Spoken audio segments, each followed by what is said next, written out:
అందరికీ నమస్కారం. నేను మీ సీతా మల్లేష్. మా వీడియో చూస్తున్న మీ అందరికీ చాలా థ్యాంక్స్. ఈరోజు మనం ఈ వీడియోలో మరణం అనుభూతి ఎలా ఉంటుందో మనసును చదివే ఈ పరికరం ద్వారా సాధ్యమే అంటున్న శాస్త్రవేత్తల పరిశోధనల గురించి తెలుసుకోబోతున్నాము. అందరూ కూడా స్కిప్ చేయకుండా చివరి వరకు చూడండి. మరణం అనుభూతి ఎలా ఉంటుందో తెలుసుకోవాలా? మనసును చదివే ఈ పరికరంతో సాధ్యమే. ఈ విషయం గురించి తెలుసుకోవాలనే ఇంట్రెస్ట్ ఉన్నవాళ్ళు మాత్రమే చూడండి, మిగతా వాళ్ళు స్కిప్ చేసేయండి. కొన్ని అధ్యయనాల ద్వారా నిరూపితమైన వాటి గురించి ఈ వీడియోలో తెలుసుకుందాము. మరణం తర్వాత మరణం అనుభవం ఎలా ఉంటుంది? ఏమో ఎవరికి తెలుసు? మరణించిన వారెవరూ తిరిగి వచ్చి మనకి చెప్పలేదు. జీవితంలో ప్రతి సంఘటనను అనుభవం ద్వారా తెలుసుకోవాలని మనం ఊబిళ్ళూరుతూ ఉంటాం. అయితే మరణ రుచిని మాత్రం అనుభవం ద్వారా తెలుసుకోవడం సాధ్యపడదు. ఎందుకంటే తిరిగి రావడాలు వెళ్ళడాలు ఉండవు. ఒక్కసారి మరణిస్తే చచ్చినట్లు చావాల్సిందే. మరణం తర్వాత స్వర్గం నరకం ఉంటాయని మన దేశంతో పాటు ప్రపంచ దేశాలెన్నో విశ్వసిస్తాయి. మృత్యువు ఆవహిస్తే ఆత్మ దేహాన్ని వదిలి వేరే శరీరంలోకి ప్రవేశిస్తుందనే నమ్మకం కూడా కొందరిలో లేకపోలేదు. అందుకే చాలామందిలో మరణ భయం వెంటాడుతుంటుంది. ఎవరు కోరి చావాలని అనుకోరు కూడా. నేడు ఎన్నో రెట్లు అభివృద్ధి చెందిన సైన్స్ విశ్వాంతరాల్లోని రహస్యాలను ఛేదిస్తోంది. కానీ మరణం తర్వాత ఏమవుతుందనే మర్మాన్ని మాత్రం మానవ మాతృడెవ్వడూ కనుగొనలేకపోయాడు. అయితే మరణం సమీపిస్తున్నప్పుడు చివరి క్షణాల్లో వారి చివరి భావాలు ఎలా ఉంటాయనే విషయాన్ని తెలుసుకోవచ్చు అంటున్నారు ఆస్ట్రేలియా పరిశోధకులు. మరణ సమయంలో మనకు మనసులో ఈ అనుభవాలు ఎదురవుతాయట. ఆస్ట్రేలియాలో వర్చువల్ రియాలిటీ సిమ్యులేషన్ అని పిలువబడే కొత్త సాంకేతిక ద్వారా ఇలాంటి అనుభవాలను అందిస్తున్నారు. చనిపోయినప్పుడు ఎలాంటి అనుభూతి కలుగుతుందో తెలుసుకునేందుకు పాసింగ్ ఎలక్ట్రికల్ స్మార్ట్స్ అనే వర్చువల్ రియాలిటీ సిస్టమ్ను రూపొందించారు. దీనిని షాన్ గ్లాడ్వెల్ అనే వ్యక్తి తయారు చేశాడు. ఎలక్ట్రికల్ స్మార్ట్స్ అనే వర్చువల్ రియాలిటీ సిస్టమ్ను రూపొందించారు. దీనిని నేషనల్ గ్యాలరీ ఆఫ్ విక్టోరియాలో జరిగిన మెల్బోర్న్ నౌ ఈవెంట్లో ప్రదర్శించారు.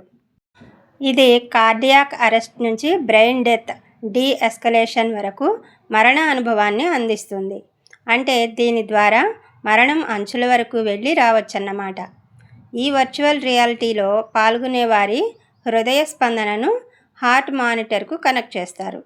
ఈ అనుభవాన్ని పొందుతున్నప్పుడు హార్ట్ బీట్ రేటు పడిపోతే పాసింగ్ ఎలక్ట్రికల్ స్మార్ట్ని తొలగిస్తారు. వినడానికి చదవడానికి ఎగ్జైటింగ్గా ఉన్న దీనిని ఎక్స్పీరియన్స్ చేయడానికి మాత్రం అంత సులువుగా ఎవ్వరూ ముందుకు రావడం లేదు. మనుషులు జీవితపు చివరి గడియల్లో మరణం సమీపిస్తున్న వేళ ఆశ్చర్యమైన అనుభవాలను ఎదుర్కొంటారట. కొందరికి ఒకే రకమైన కలలు వస్తుంటే మరికొందరికి ఒకే రకమైన దృశ్యాలు కళ్ళ ముందు కదులాడుతాయట. ఈ కలలు దృశ్యాలు కొందరిలో ఓదార్పును ఇచ్చేవిగా, మరికొందరిలో ఆందోళన కలిగించేవిగా ఉంటాయట. తాజా అధ్యయనంలో ఈ విషయం వెల్లడైంది. ఇటలీలోని ఓ యూనివర్సిటీకి చెందిన శాస్త్రవేత్తలు ఈ అధ్యయనం చేశారు. వారు ఆసుపత్రుల్లో నర్సులు, రోగులకు స్వచ్ఛంద సేవలు చేసేవాళ్ళు, మనస్తత్వ శాస్త్రవేత్తలు సహా మొత్తం 239 మందిని ఈ అధ్యయనం కోసం ప్రశ్నించారు. మరణం సమీపిస్తున్న సమయాల్లో రోగులు వారికి చెప్పిన కలల గురించి, దృశ్యాల గురించి ఆరా తీశారు. ఈ అధ్యయనం వివరాలు డెత్ స్టడీస్ అనే జర్నల్లో ప్రచురితమయ్యాయి. ఈ అధ్యయనం ప్రకారం చాలామంది రోగులు అప్పటికే మరణించిన తమ ప్రియమైన వారితో తిరిగి కలుస్తున్నట్లు కలలు వస్తున్నాయని చెప్పారట. మరికొందరు ఓ అద్భుతమైన ప్రదేశంలోకి తలుపులు తెరుచుకున్నట్లు, మెట్ల మార్గం ఆహ్వానిస్తున్నట్లు, ప్రకాశవంతమైన కాంతిలో తేలుతూ ముందుకు కదిలిపోతున్నట్లు, ఏదో కొత్త లోకానికి వెళ్ళిపోతున్నట్టు దృశ్యాలు కనిపిస్తున్నాయని తెలిపారట. ఒక మహిళా రోగికి ఆఖరి క్షణాల్లో నేను నీకోసమే ఎదురు చూస్తున్నా రా అని చనిపోయిన ఆమె భర్త పిలుస్తున్నట్టుగా కలలు వచ్చాయట. మరో రోగికి దగదగలాడుతూ తెరుచుకొని ఉన్న ఓ ద్వారం వైపు చెప్పులు లేకుండా మెట్లు ఎక్కుతున్న భావన కలిగిందట. ఇంకో వ్యక్తికి ఒక తెల్లటి గుర్రం సముద్ర తీరం వెంబడి వేగంగా పరిగెత్తుతున్న దృశ్యాలు కనిపించాయట. అయితే అందరి కలలు, భావనలు ఇంత ప్రశాంతంగా ఉండవట. చావు భయం లేని వాళ్లకు మాత్రమే ఇలాంటి దృశ్యాలు కనిపిస్తాయట. కొందరికి వచ్చే కలలు, కనిపించే దృశ్యాలు భయంకరంగా ఆందోళన కలిగించేవిగా ఉంటాయట. మరణానికి సమీపంలో ఉన్న మరో వ్యక్తికి తన తల్లి ముఖాన్ని పోలిన ముఖంతో ఉన్న ఒక రాక్షసి తనను కిందికి లాగుతున్నట్లు కల వచ్చిందట. మరికొందరికి మృత్యువు తరుముతున్న భావన కలిగిందట. అయితే ఇలాంటి పీడకలను పోలిన దృశ్యాలు మరణ భయం కలిగిన వారికి, బతుకుపై ఇంకా తీపి తగ్గని వారికి కనిపిస్తాయట. అయితే ఆఖరి దశలో ఉన్న చాలామంది రోగులు తాము చెబితే నమ్మరేమోనని, తమ మాటను పట్టించుకుంటారో లేదోనని, తమకు వచ్చిన కలల గురించి, ఊహాత్మకంగా కనిపించే దృశ్యాల గురించి చెప్పరనే సంగతిని తాను గమనించానని ఈ అధ్యయనం ప్రధాన పరిశోధకురాలు ఎలినా రాబిట్టి చెప్పారు.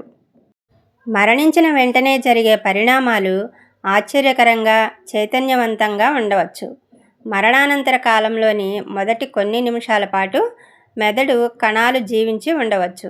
రక్త సరఫరా లేకపోయినా గుండె కొట్టుకుంటూనే ఉంటుంది. ఆరోగ్యకరమైన కాలేయం ఆల్కహాల్ను విచ్ఛిన్నం చేస్తూనే ఉంటుంది. నిజం ఏమిటంటే మరణించిన కొద్ది క్షణాల తర్వాత మెదడులో స్వల్పకాలిక క్రియాశీలతను శాస్త్రవేత్తలు గమనించారు. ఇది కొన్నిసార్లు జ్ఞాపకాలు లేదా కలల స్థితులను పోలి ఉంటుంది. ఇది జీవిత పునరాగమనం అనే భావనకు దారితీస్తుంది. ఆధారాలు నిశ్చయితను కాకుండా కేవలం వైవిధ్యతను మాత్రమే చూపిస్తున్నాయి. అంతేకాక ప్రతి ఒక్కరూ అటువంటి పునరాగమనాన్ని అనుభవిస్తారనడానికి ఎటువంటి రుజువు లేదు. ఈ వీడియో మీకు నచ్చిందని భావిస్తున్నాను. నచ్చినట్లయితే ప్లీజ్ ఒక లైక్ చేయండి. ఇలాంటి మంచి వీడియోస్ కోసం మన ఛానల్ని సబ్స్క్రైబ్ చేసుకోండి. Thank you for watching.